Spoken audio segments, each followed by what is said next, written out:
Explosions tear through the front lines. Fire rises over shattered cities. Russia and Ukraine locked in a grinding war, now stretching into another bloody season.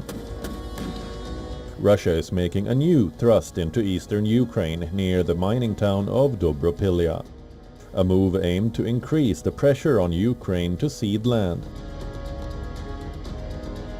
The fight for control over strategic Donetsk is heating up. Ukraine says there have been 137 clashes in the front lines in the last 24 hours. Russia's unrelenting multi-pronged assault has pounded Sumy, Kharkiv, Donetsk. Its drones and missiles are destroying Ukraine's long-range drone assembly and foreign mercenaries. But Ukraine is not holding back. It is striking deep inside Russia, only to disrupt key supply chains and production hubs. Ukraine is increasingly targeting Russian oil refineries.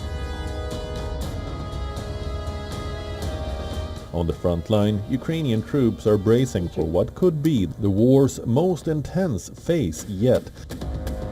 The war will continue. I don't agree with that. This is my opinion. I don't agree. To just give away. How many people died? You understand how many people died? Just to give away. Give away to whom? Give away for what? As Russian troops continue to breach front lines which have been frozen for months, there are fears that things would become more difficult in coming days. Putin is counting on and what he is actually preparing for. In particular, this includes military preparations. He's definitely not preparing for a ceasefire or an end to the war. Putin is determined to present the meeting with the America as his personal victory and then continue to act as before, to put pressure on Ukraine as before.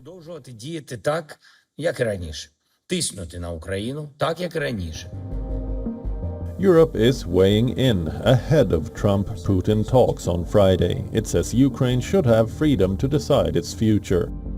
European leaders and Zelensky are planning to speak with Trump ahead of the summit, this amid fear of Washington dictating unfavorable peace terms to Kyiv.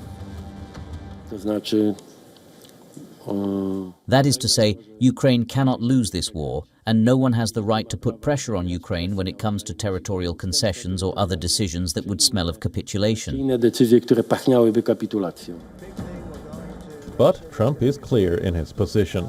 He says any peace deal will involve some swapping of territories to the betterment of both.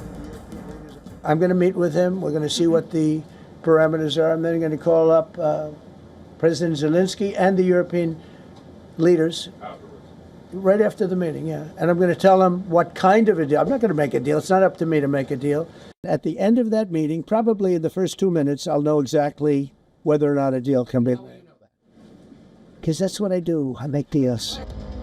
As the world watches closely, the prospect of Trump hosting Putin on U.S. soil for the first U.S.-Russia summit since 2021 has revived fears that he might put narrow U.S. interests ahead of the security of European allies or broader geopolitics. Bureau Report, WION, World is One.